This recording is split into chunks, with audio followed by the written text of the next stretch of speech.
Thank you. You may be seated.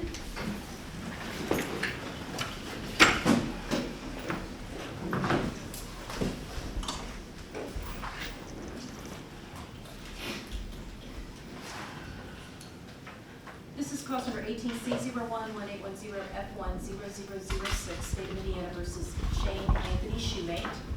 Defendant appears in person and by counsel. State appears by counsel. I'll have the state, if you'd like to introduce yourselves for the record first. Your Honor, Superior of the State is Deputy Prosecuting Attorney Steve Sneed and Joe Orrick. Thank you. Afternoon, Judge. Good afternoon. Thank you, Your Honor. Robert Owen Begler, defense counsel for Shane Shumate and Shane Shumate. Very good. Good afternoon. Good afternoon. We're set today for sentencing, and the record reflects that previously we held a jury trial, and the jury did find the defendant guilty of count 1, attempted murder, a level 1 felony, as well as count 2, domestic battery, a level 6 felony. I entered judgment of conviction on the verdicts, and I assigned the verdicts to a probation officer to prepare a written pre-sentence investigation. Mr. Begler, I'll ask you first. Did you and your client receive a copy of the pre-sentence investigation and have the opportunity to review it? Yes, we did, Your Honor. Did you see anything in the report that you thought was inaccurate or incomplete as far as his factual background, history, that type of thing? Yes, Your Honor. Maybe a little minor, but... Okay, that's fine. We want to make sure it's correct, so go ahead. Okay. On page 2, marital information, it says Ruthie Poster, and it's Ruthie Foster. Yes. Okay. Page 3, grandmother, contact persons. The phone number is actually 348-8787. Okay. Victim impact, first sentence, misspelled Yelena, it's Y-E.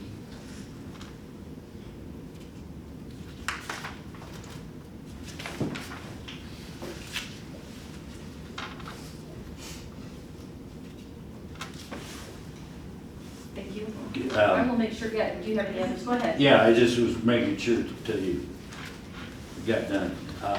Page 5, family social background, second sentence, defendant's father, Freddie. Last word, it says currently divorced. He's currently married. Okay, Mary. And then you can drop down 2 sentences, and mother, Erica, she's currently married.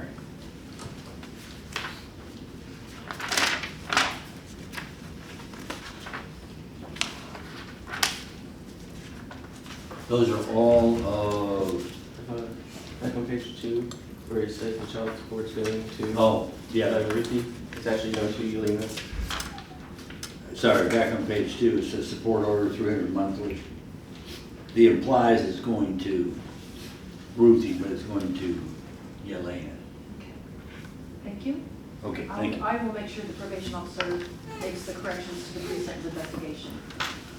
On the state's reading of the PSI, did you see anything that you thought was inaccurate or incomplete? I did not, Your Honor. Thank you. I did receive quite a number of letters of support and also impact statements. Was there anything else in writing that anybody wanted to submit at this time? None, Your Honor. No, Your Honor. Thank you. Testimony, did the state plan to call any witnesses? We do, Judge. We plan to call Officer Derek Marvin to the witness stand. And Mr. Begler, did you plan to call any witnesses? Yes, I don't know all their names, but I've been told it's approximately 5. And I don't have a set order to go in. I guess it's just kind of depends on what council wants to do. Do you want the state to call their witness first? Yeah, let's let the state proceed. No problem, Judge. Mr. Orr? Judge, at this time, Yes. Officer Derek Marvin to the witness stand, please. Okay.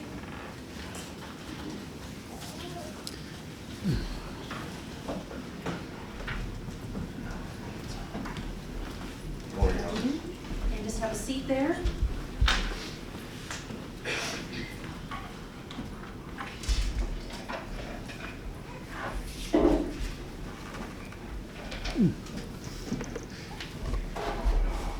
Raise your right hand, please. Do you swear or affirm under penalties for perjury the state of Indiana that the testimony you're about to give will be true?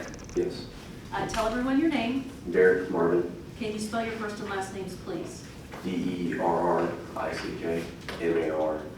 Thank you. And the state may examine the witness. Officer Marvin, good afternoon. Afternoon. How are you, sir? Good, how are you? Officer, how long have you been a member of the Delaware County Sheriff's Department? 6 years.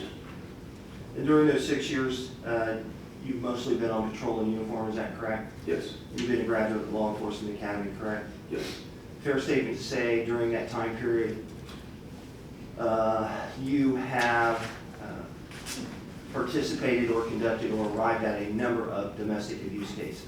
Yes. And you always have in the back of your mind how volatile domestic abuse cases can be, is that correct? Yes. And also, this one took place back on January 30th of 2018, is that correct? Yes. So it's been over 4 years that it's been on your mind. Yes. Can you tell me how many times in these 4 years you've thought about that incident? A lot. Has a day ever went by where you haven't thought about it? No. And officer, you actually wrote a statement for the court, which we are incorporating into the pre-sentence investigation, is that correct? Yes. And I told you I wanted you in court, and I wanted you to read that out loud, so the court understood what you went through during this time period, correct? Yes. At this time, I'm asking you to read it out loud.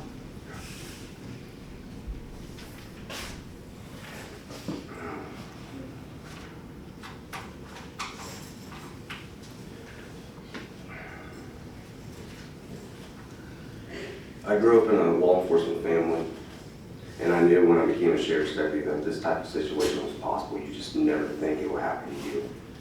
I especially didn't think it would happen so early in my career. Mr. Shumate made a decision that night to try to take my life. He placed not only myself but other officers' lives in danger, as well as people in the immediate area of his home. The decision he made has affected me for the last 4 years.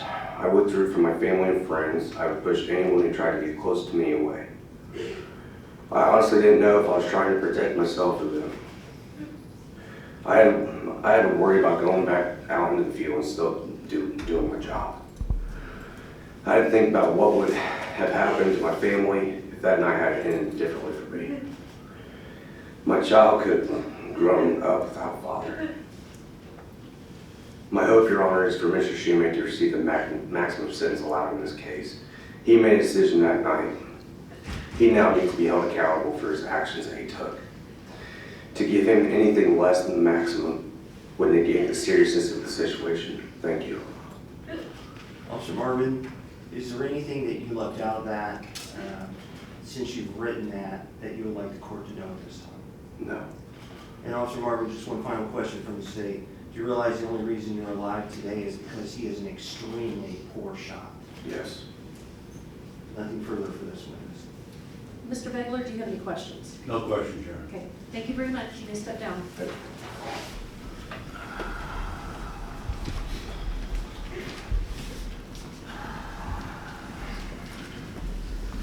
There are no further witnesses from the state of Indiana, Judge, and we have gave victim notification. Yes, thank you.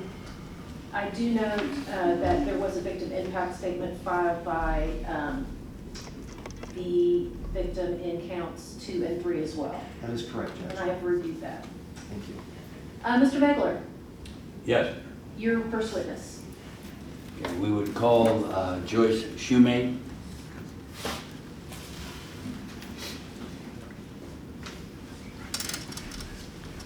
Indiana, that the testimony you're about to give will be true. Yes. Tell us your name, Joyce Shumate, and can you spell your first and last names, please? JOYCE, Thank you, and you may Thank proceed. Ms. Shumate, would you tell the court your relationship to Shane Shumate, who's sitting here next to me? I'm the grandmother.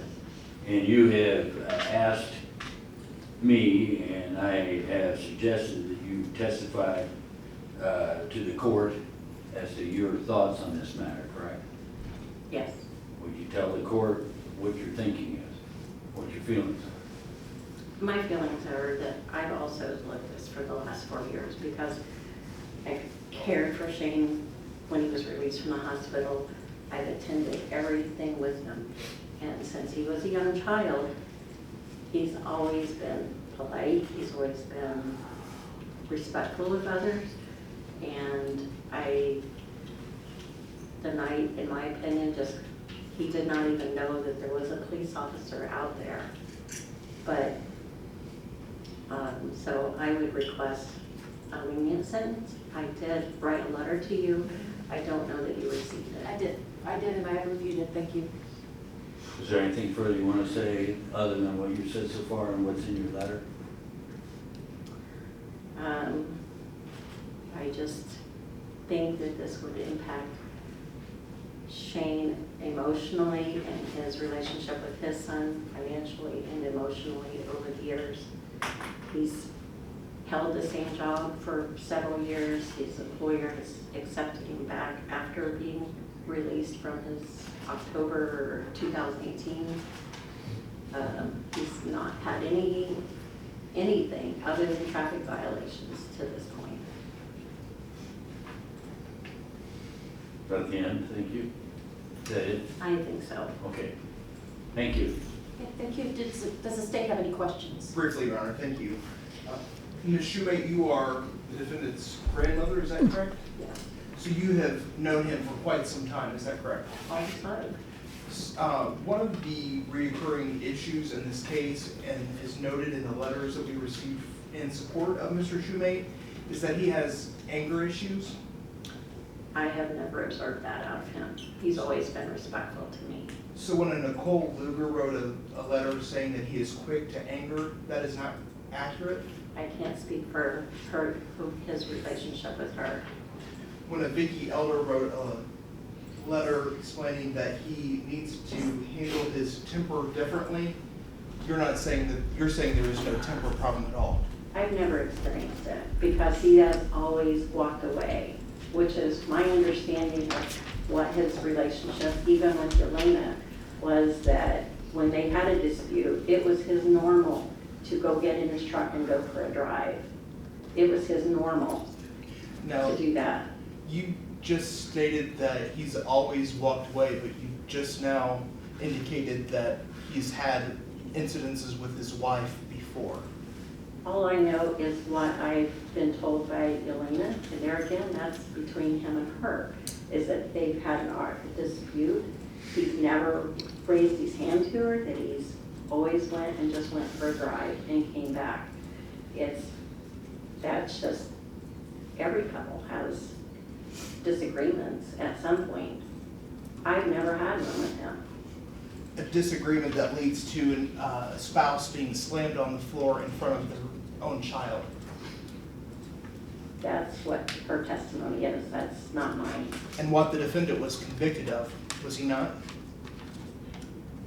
Well, they said he was guilty, but Thank you. read other things. Judge, nothing further. Okay. Mr. Beckler, do you have any other questions? No, Your Honor. You may sit down. Thank you very much. Under penalties for perjury in the state of Indiana, that the testimony you're about to give will be true. Yes, Tell us your name, Nicole Luger, and can you spell your first and last names, please? NICOLELUGAR. And you may proceed. Thank you. You have just indicated to me and through Joyce that you wanted to make a statement, is that correct? Yes, sir. And I have not talked to you before, have I? No, sir. So, would you tell the judge what you want the court to know? I am Shane Shumate's aunt. He was born when I was 4 years old.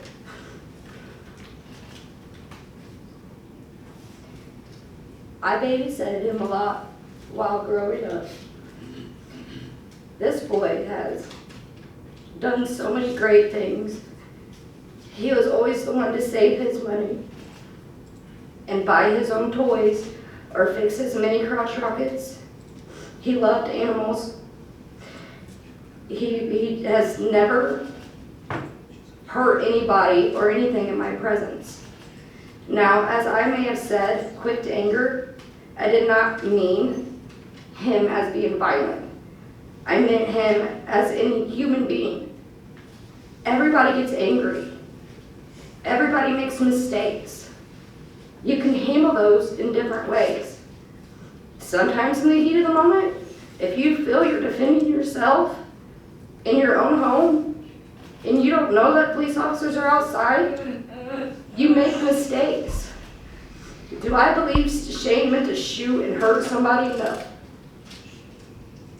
He laid on his deathbed in that hospital and pushed through to fight for his family, his life, his kids.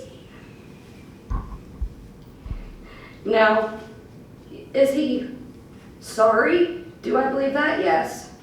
Do I believe he has remorse? Yes. Was I there that night to say exactly what happened? No. But he is so happy that he is the only one who walked out of that hurt. He feels for that police officer and their family. He regrets that night. None of us were there when him and Yelena got in a fight. Nobody knows what truly happened between them two or what led up to that point. No, I have never seen him put his hands on anybody. When he was younger, he would pick spiders up off the floor with a piece of paper and take them out to release them. Do I think he should receive something out of this? Yes, but his life, that long in his life, his children's life? No. I think he knows this. He is pushing through this and staying strong, and I'm so proud of him. But when I said quick to anger, I did not mean he hurts anybody violently. If that was taken that way, I'm glad I'm here today to correct it. Do I think maybe he could take some classes to know? Yeah, anybody can. To learn to handle that anger differently. That's what I meant when I said that. I helped watch that boy grow, and I want him to be there for his kids. And I'm sorry for the officer and his family. I can only imagine the scared you felt that night and your family not knowing. But I do not believe he went out there to hurt you. I don't. Anything further, ma'am? No, I'm done. Thank you. Questions from the state? Thank you, Your Honor. So it was your letter that indicated that he was quick to anger, correct? And yes, on that night, I believe he was. Okay. Quick to anger when he slammed his wife? Are you there, sir? No. Did you see it? No. I didn't either. Okay, so then how do you know that he regrets that night? He just told me he wishes he could have handled things differently. Really? Because he was interviewed in the PSI and he said that she made this all up. Are you aware of that? Do I believe that he could have said that? Maybe. Okay, But you're not he- making sense. Are you aware that he said that? No, he did not say that to me, sir. Okay, so you're not aware that he said that? No. So how can he be regretful, remorseful of something he says is made up? For walking out that door with that gun, he knows he did that. He knows that gun was in his hand. According to him, he states that his rights were violated Maybe they were. when he raised a firearm, when he shot that at an officer, after he had beaten his wife. Sir, you do not know that, neither do I. The jury found that, The jury did, but they weren't there either. but that's what they found when the evidence was presented to them. Is that correct? That's what I hear. Now, I want to go to your record. I showed that you were convicted of theft at Grant County under 27 HO2 1906 CM 433. That's you, correct? Yes, sir, I have a past. I have stayed out of trouble for quite a long time. I've held a job now for almost 5 years. I own my own home. I own 2 cars. I am proof that people change. Also convicted of check deception under 90 DO1 1201 CM 228. Is that correct? Yes, everyone has a past, and so do I. I'm the first to admit it, but I will be the first to tell you my past has made me who I am, and I'm proud of who I am today. You're proud of having convictions for check deception and theft? They changed me. Yes. I don't have no other questions. Mr. No further Bailey? questions. Okay, thank you very much for sharing. Thank you, ma'am. Name, Josh Turner, and can you spell your first and last names, please? JOSHTURNER. Thank you. And you may proceed. Thank you, Your Honor. Mr. Turner, you've indicated through Judge Shumate that you wanted to speak today, is that correct? Yes, sir. Can you tell the court what you want to express? Yes, sir. I met Shane at work, so I'm just going to give you guys what I wrote. Shane has worked for me since 2017, before, during, and after the incident. In all the years I've worked, that Shane's worked for me, I can honestly say I've never seen Shane angry or violent in any way. Even when me and him have had, he became my supervisor, as you'll come to learn, as well as supervisor as well. But he is one of the most caring and helpful people I know. Maybe that's kind of his downfall, that he loves too much with everything he has. Not only did Shane work for me, but became a good friend over the years. And I promoted him to a supervisor because he was a great worker, very dependable, and he knew everything about the warehouse. There's times me as his boss went to him for help. Anytime I needed Shane, he was there. Inside of work, outside of work. When I couldn't afford to fix my own vehicles, and low on money, Christmas time, Shane would fix them for me for free, many times, as I know he did for everybody he loved and cared for.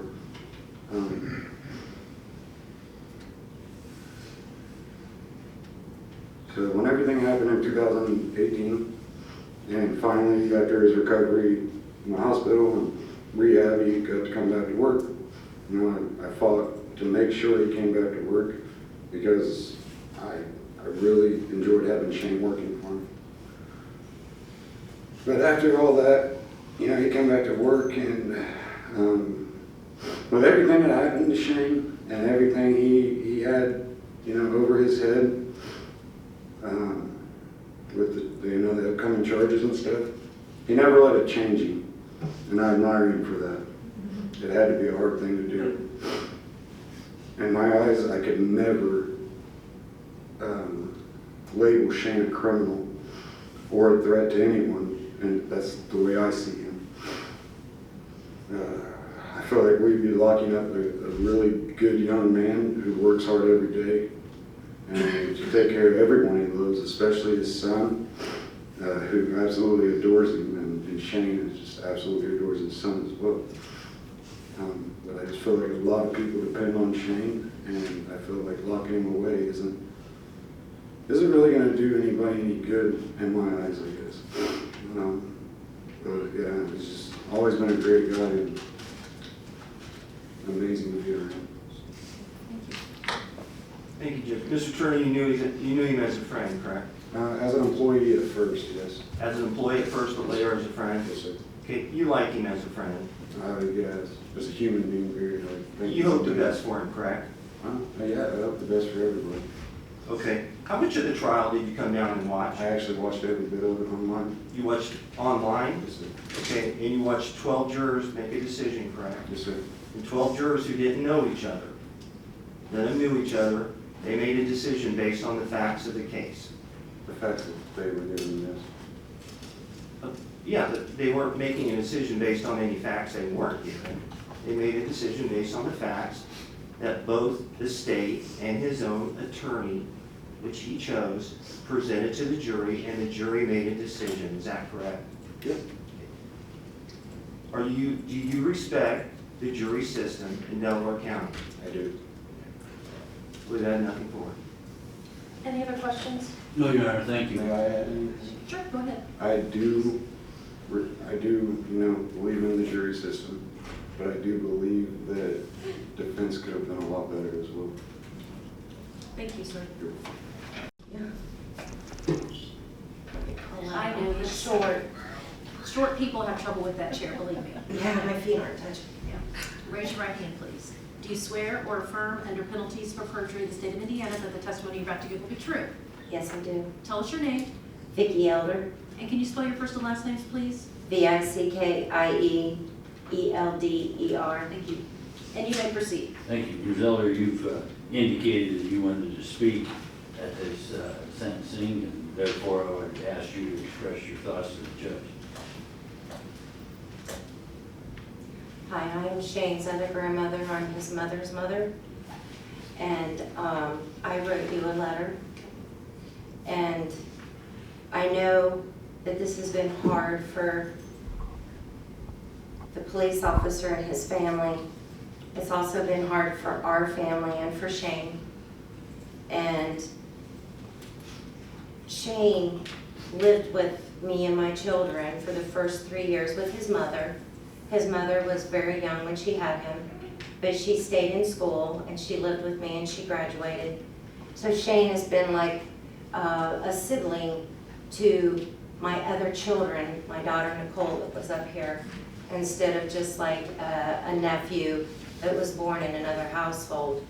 Shane is a very kind-hearted person, and I don't believe that in my heart locking him up for many, many years is going to be the best thing for his children, because today in society, he has a 5-year-old son, Carson, who is going to have to grow up without a father. He will have a father, but he won't have a father to throw ball with. He won't have a father to take him out and work on a motorcycle with. He will not have a dad to take him to Father's Day or all the school functions and the baseball. And Shane's very involved with his child. And he's that grandson that if I call him and I'm traveling and it's 3 o'clock in the morning and I have a flat tire, sir, he's that child that I can call and he will say, Grandma, don't get out of your car. I will be there, and come and help me and make sure that we're taken care of. And I believe that, I know that there's a lot of time here that he can be serving, and it breaks my heart to know that his child could become, and I wrote that in my letter. I wished I would have known. I would have brought my letter today, but I didn't know I was supposed to bring it. I have it right here in front of me. I'm looking at it. Okay, I wrote in that letter that his son is going to be a statistic in society. His son's going to grow up with a father who possibly may go to prison for a very long, long time. And officer, I know you sat up here and you said about how you felt and how your family felt. Well, there's 2 families in this. There's not just one. There's actually more than one. There's more than 2. There's 3. You have to count. You have to include Elena's family. And do I believe that there should be some kind of punishment for this? Yes, I do. Because we respect the law. No one in my family has ever been to prison. No one. And I don't even know how to think about that, because it just doesn't happen. But I just know that deep in my heart, there are other ways that he can do things to be a good person in society, because he already has proved that he is. He holds a job, he pays his child support, he gets his son. That didn't happen just since the divorce and all of this happened. He's always been that kind of dad. He's a good son. He helps his mother. His mother has gone through hell through all of this. She's lost so much weight, hair, you know. This is a child she had when she was 15, Your Honor. And she's always been there for him, and he's always been there for her. That's her firstborn. And I just think there's other ways. Yes, he did a mistake. He did a big mistake. I don't even know if I could call it that. All I know is that they're 31, 40 years. That's robbing a child of a father and another baby on the way that he will never hold. He will never get to see his children grow up. He's not a bad person.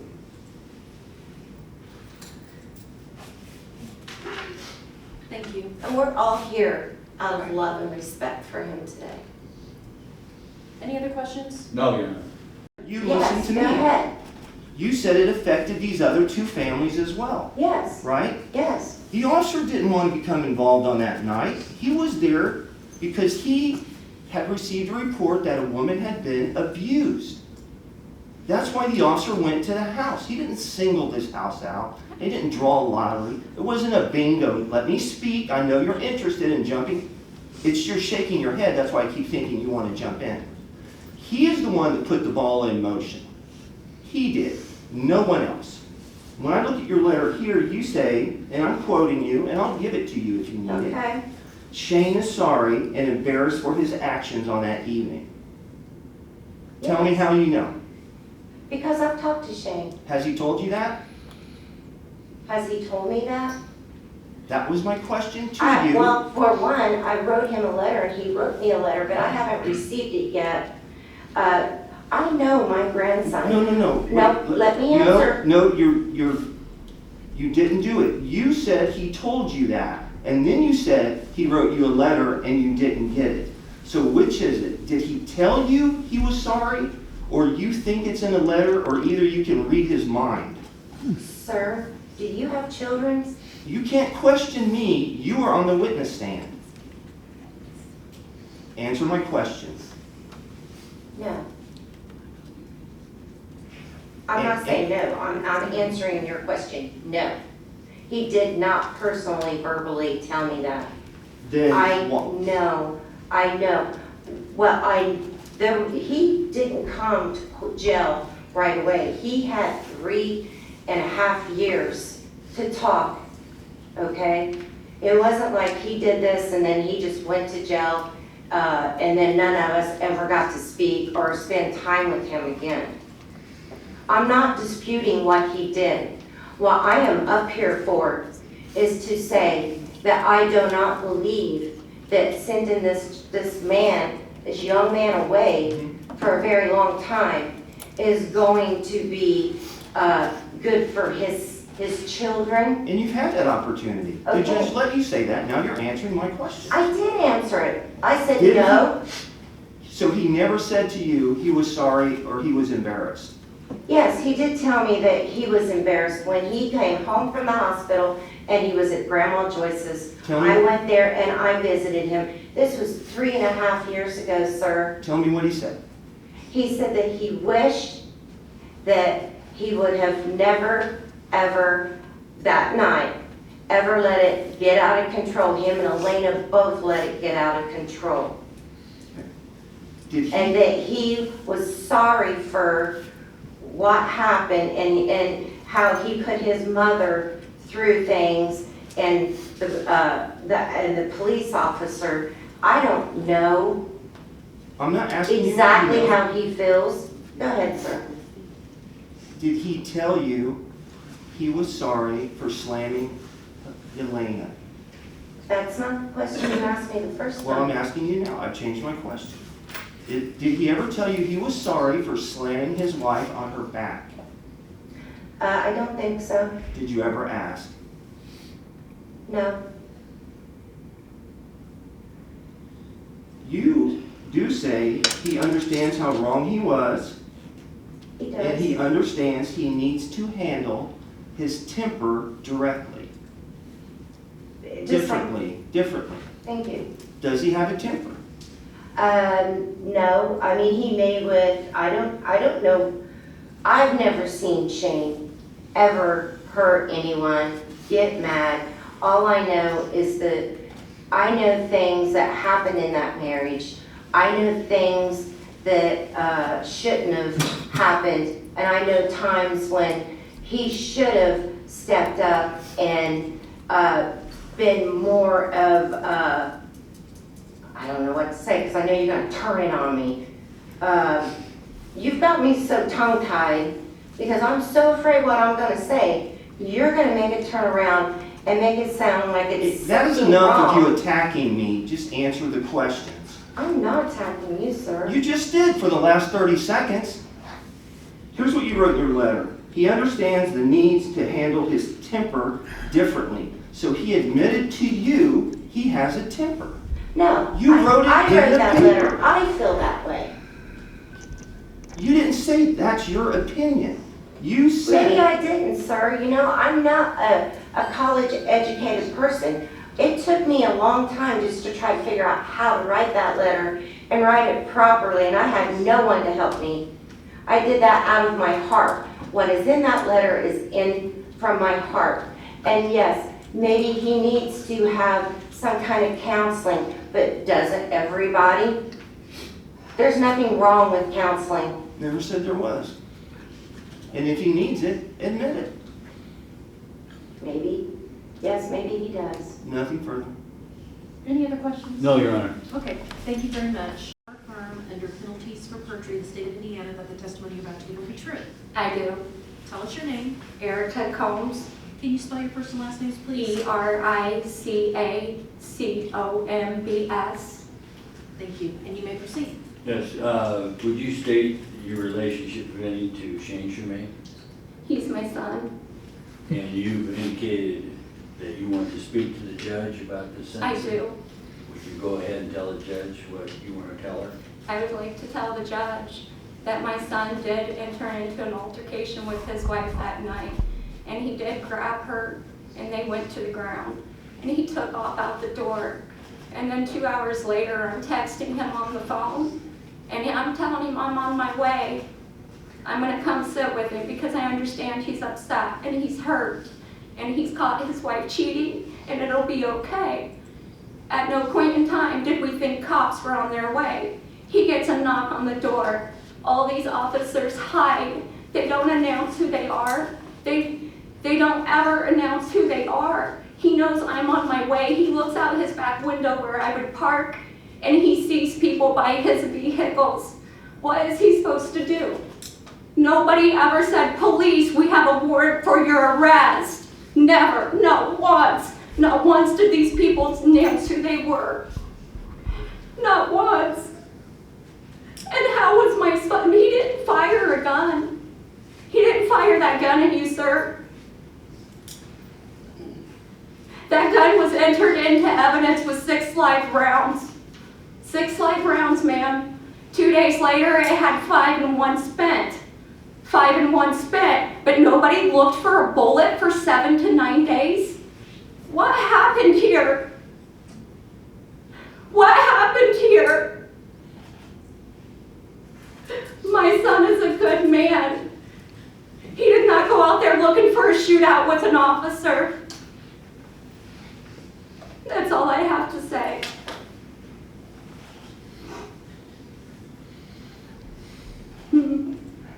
Nothing, Your Honor. Thank you. Thank you, you may step down.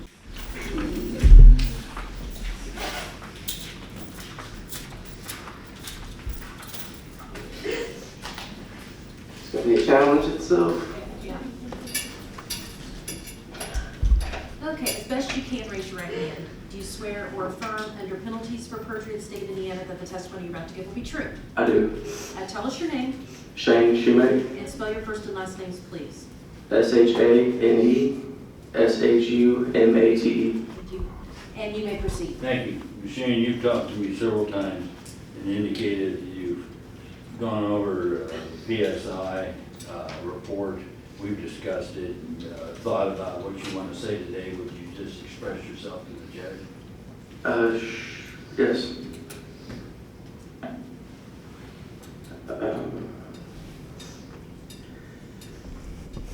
I don't know, this isn't easy. I've never had to do this before. I'm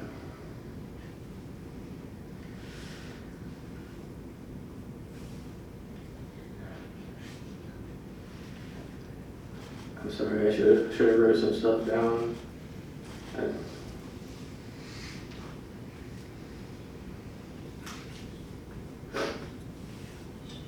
And it was hard on my family, and it was hard on everyone. I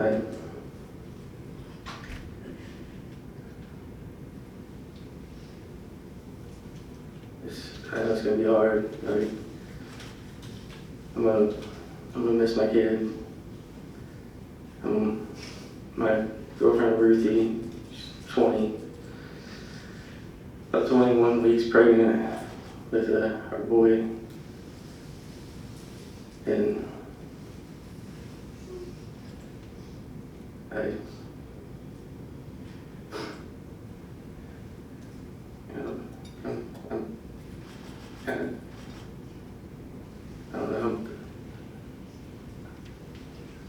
I get really nervous and freeze. Sorry. It's okay, just talk to me. Don't think about all the other people out there.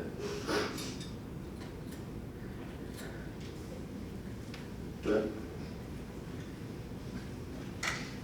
I don't know how possible things are, but I just had a chance to spend with my family.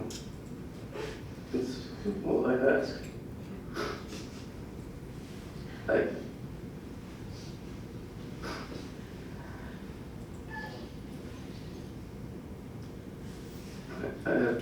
have nothing. Okay, maybe your attorney might have a couple other questions for you.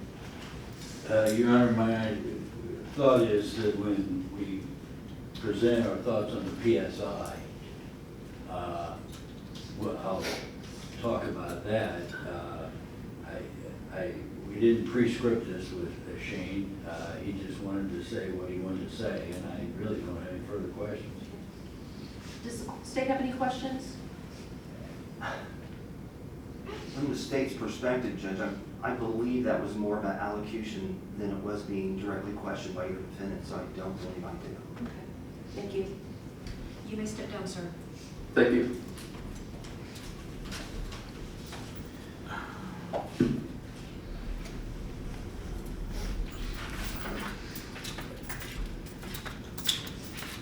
In 2018, what I think is appropriate to focus on is anger.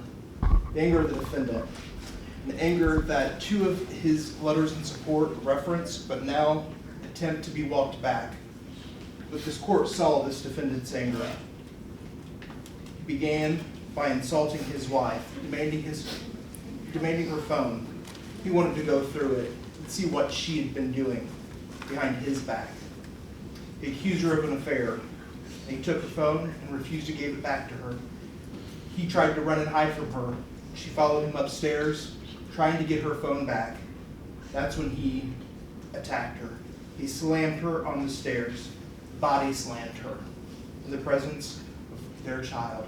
Small child that we've heard a lot about today, about how this defendant's actions are no doubt going to impact.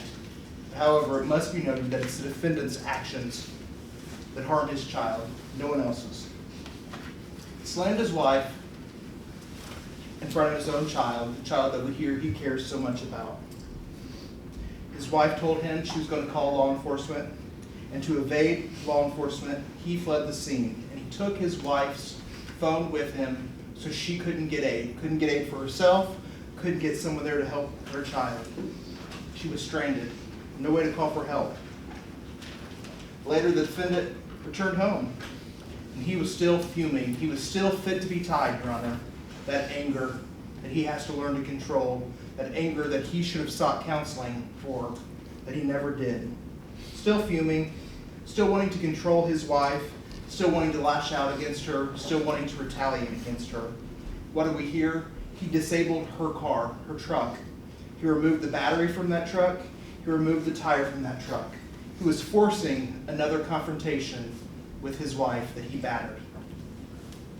While this defendant waited, he got a gun. He got a gun that we heard testimony that had never been shot. A gun that wasn't loaded. He took that gun and he loaded it because he was told that the cops were going to be coming to his residence. And we already know how this defendant had felt about cops, because what he told Yelena he was going to get into a shootout with cops if they ever came to the house. And that's interesting, Your Honor, because according to what we hear is this defendant had no criminal history.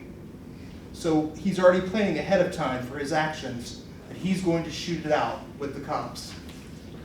Speaks a lot about his anger. Speaks a lot about his character. He grabbed a gun and he waited. Waited until he heard a knock at the door. That knock was very telling, Judge. We heard it on the body cam footage, and that's the knock that only a police officer would make. Very, very reminiscent of what you see on cops, what we see in movies, the knocks of a police officer.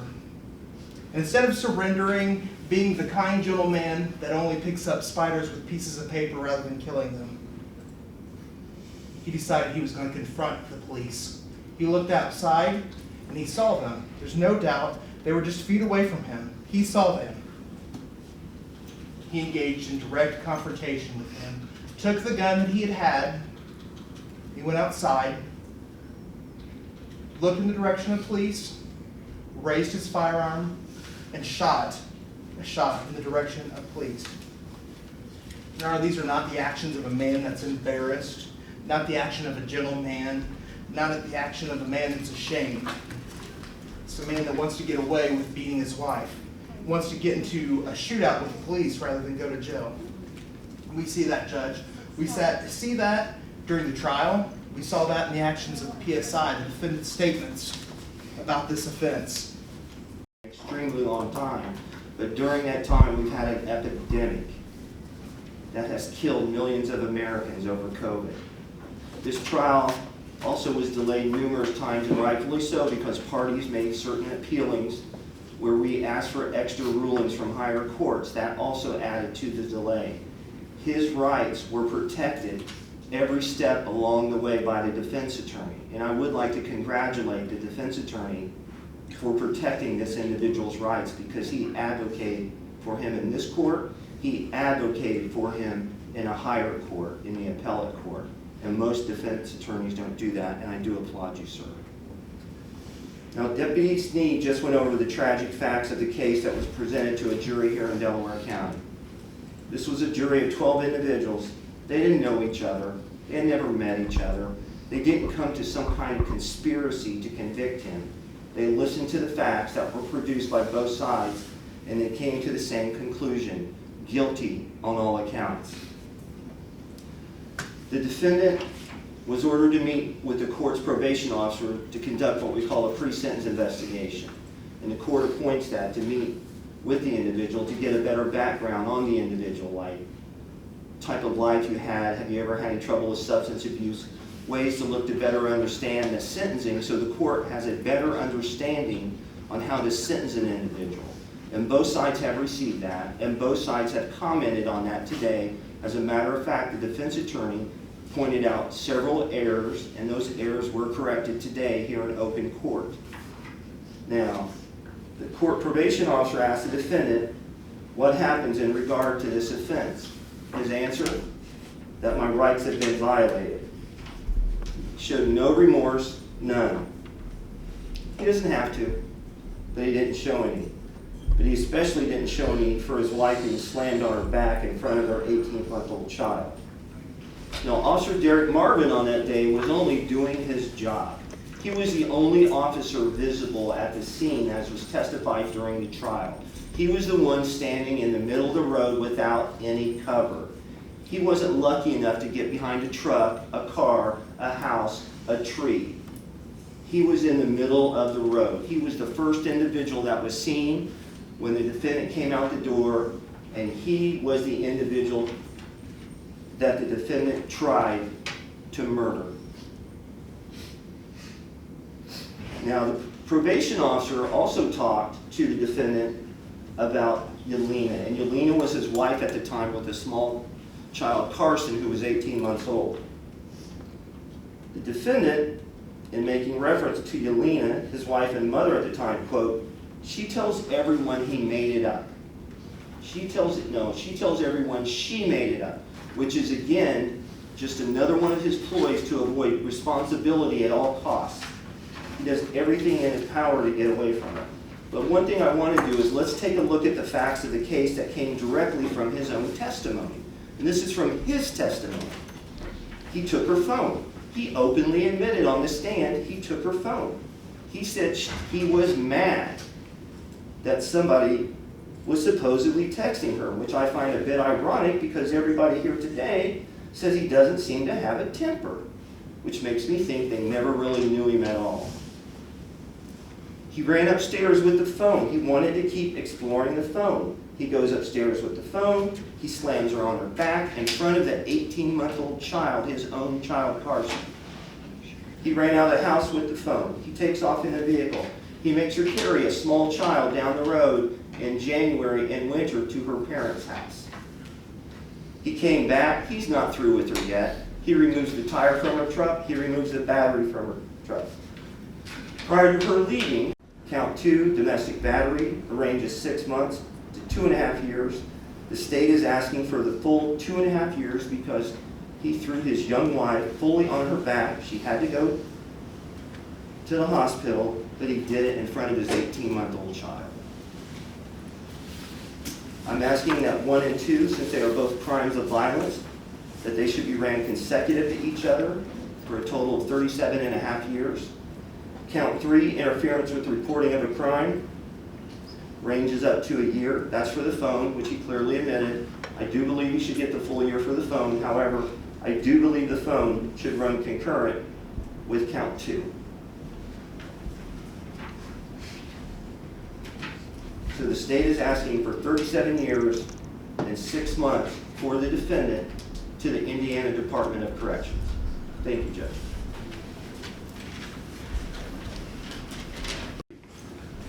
In that case,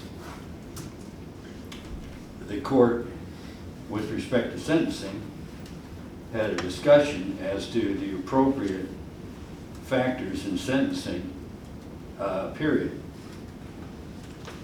As always, and as the court knows, the judge has to enter into a statement with respect to, as known as the sentencing statement. And there are 4 different ways in which a sentencing statement can be erroneous. The Carranza court decided very clearly that the prosecutor had indicated that an aggravating factor was a lack of remorse and non-acceptance of responsibility.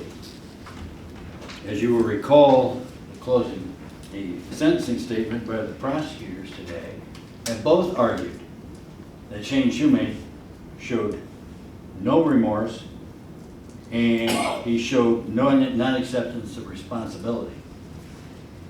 Now, the Carranza court said neither one of those factors can be considered as an aggravator in sentencing. As relates to the court's initial sentencing statement, we agree. A court may not enhance a sentence for lack of remorse based on defendant's good faith, assertion, and innocence, and cannot consider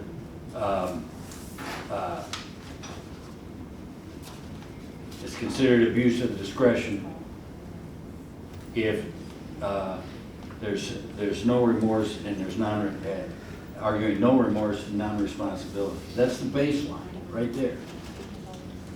Then, as to aggravating factors, the court issued an opinion on February 28th, 2022, citing Manns v. State, 637 Northeast 2nd, 842, Indiana Court of Appeals, 1994. And that is a fact which comprises a material element, and the state has argued about the use of a firearm, intent to kill. As you recall, your final instruction on the 4 elements of this crime included a material element of the use of a firearm and attempting to kill.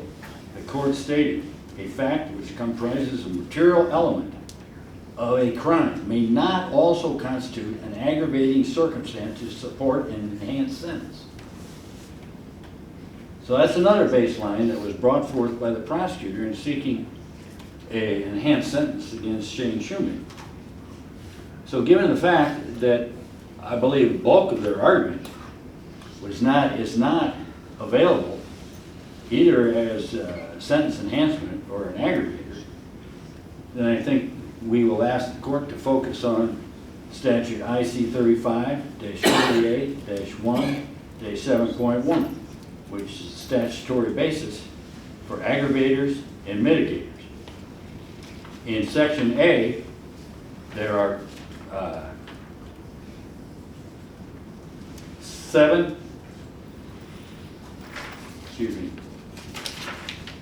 12 aggravators. And as the court can peruse, that not one of these aggravators is applicable to Shane Shumate's sentencing, except possibly one, number 4, the person committed a crime of violence. We will stipulate that attempted murder is specifically listed as a crime of violence. But the other 11 factors, aggravating factors, are not applicable with respect to Shane Shumate. Then, the second of the statute, subsection B, goes to mitigating factors.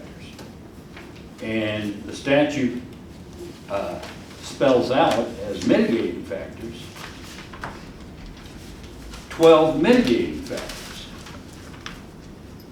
And I suggest to the court that all of those mitigating factors apply, all of them, except possibly 2. Now, as the court well knows, the criteria listed in subsections A and B do not limit the matters that the court may consider in determining a sentence. So the court has, obviously, latitude in analyzing mitigating factors and aggravating factors. But as set out in the statute, only one aggravating factor applies. So, given that baseline, the state chose not to file separate enhancements under IC 35-50-2-11. Under subsection D and E, the state may seek enhancements, but they have to file it on a page separate, and it has to be found by the trier of fact. The minimum sentence of 20 years as to count 1. We would also, as the court knows, took the position that these cases were should have been tried separately so that there could be no possible prejudice. That was obviously not accepted theory by the Court of Appeals, and the cases were tried together. And the court will recall we presented no evidence with respect to count 2 or count 3. No evidence. The only evidence was brought forth by the prosecutor on cross-examination of Shane Shumate, as well as a direct examination of the appropriate witnesses at trial. But we did that to preserve Shane Shumate's right to have a separate trial. And therefore, the court, obviously, we have nothing to state in this sentencing about that, because we do not want to waive our right of appeal to those 2 counts. So, obviously, the court's got full discretion in doing a sentence on count 2 and count 3. So I think, from the point of view that this young gentleman has invested in society and has proven that he's invested in society day in and day out for years, and as eloquently put out by the prosecutor, there was one day in Shane Shumate's life that he screwed up. And And everybody knows it in this courtroom. And therefore, that needs to be taken into account in the balance of, from a humanistic point of view. I have nothing further, Your Honor, thank you. Does the state have any final response? None, Judge, thank you.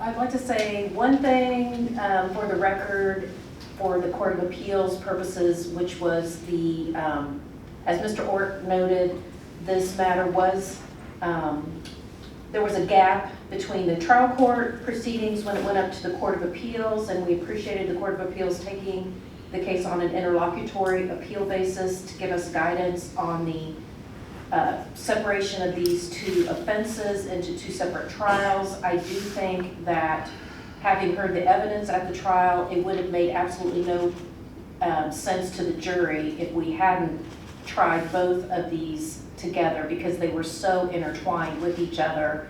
It would have been almost impossible for them to make sense out of it. So I would state that I respect the defendant's continuing objection to that, no problem at all, but just to state that I really did think the evidence was so intertwined that we could not have separated it out.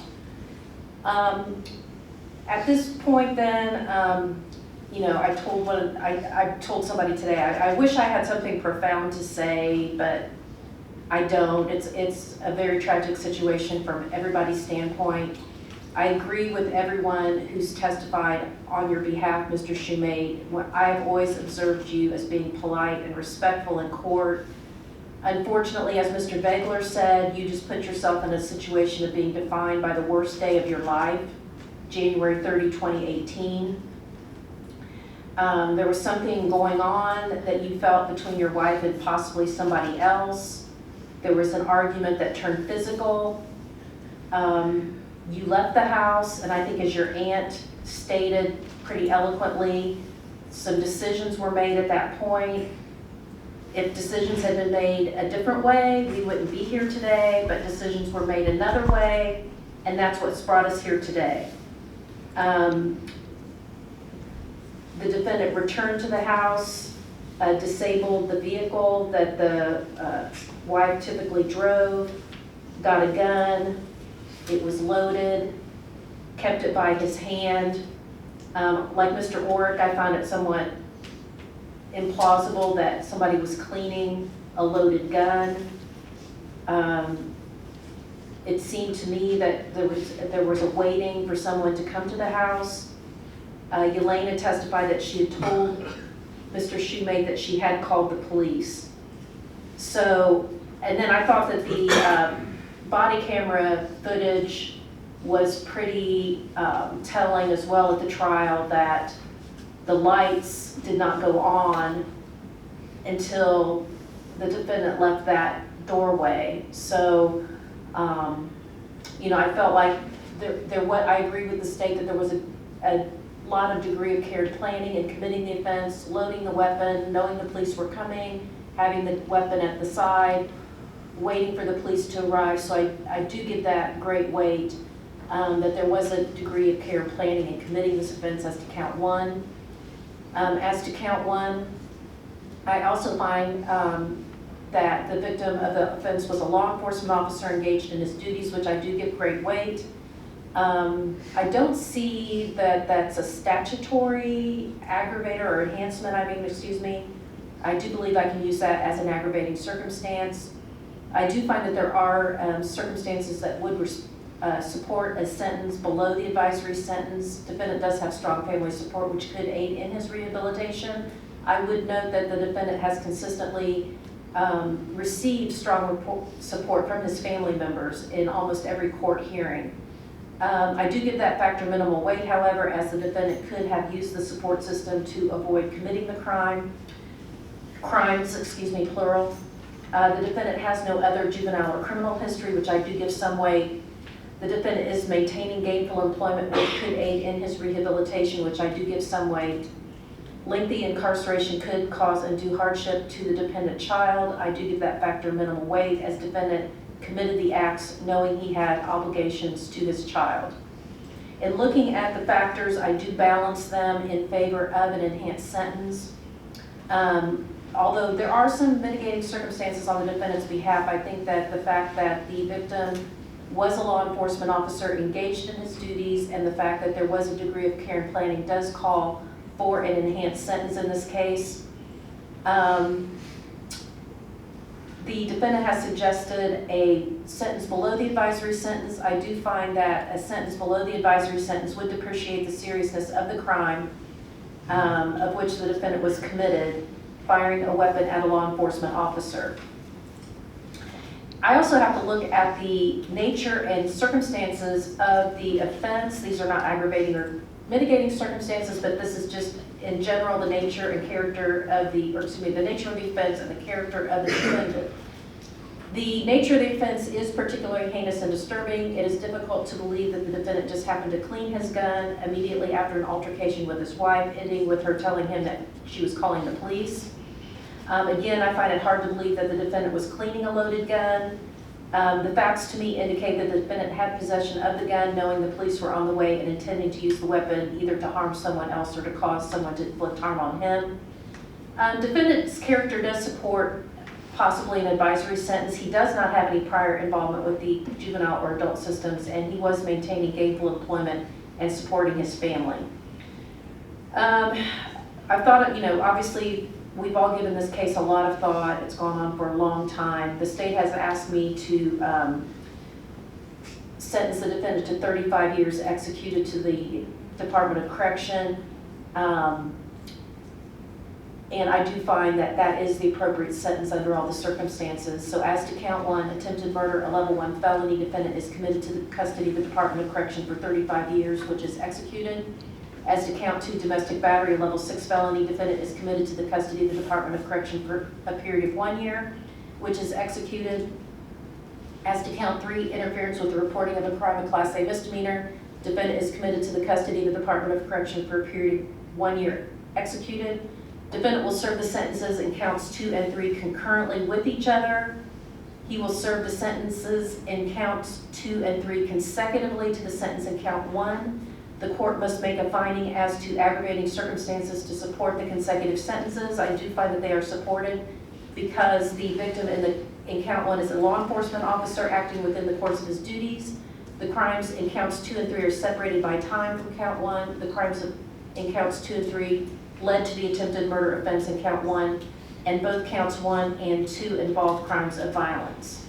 I do give the defendant credit for 40 days actually served in the Delaware County Jail, which is credit Class B. Assess the $1 fine, $185 in court costs, and a $50 domestic violence prevention and treatment fee.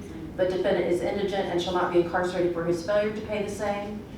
You do have the right to appeal. You will either need to file a notice of appeal or a motion to correct error within 30 days from today's date. It's been suggested that the defendant is indigent for purposes of appeal, so I will appoint the Office of Public Defender to represent the defendant for appeal purposes. Did I leave anything out? No, Judge, thank you. Okay. Thank you very much. All right.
Somebody said the trial was online.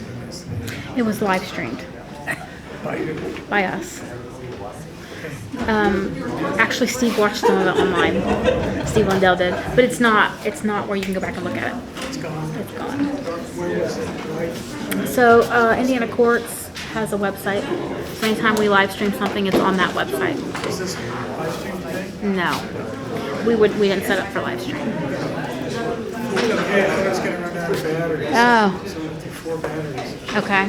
If there's anything you need, like that you're like, I would like to have better audio, or I'd like to have audio of what that was, just contact me. Steve's got my information. We can do that. Yeah, it went a little longer because he had more witnesses than we thought he'd have. He had more witnesses.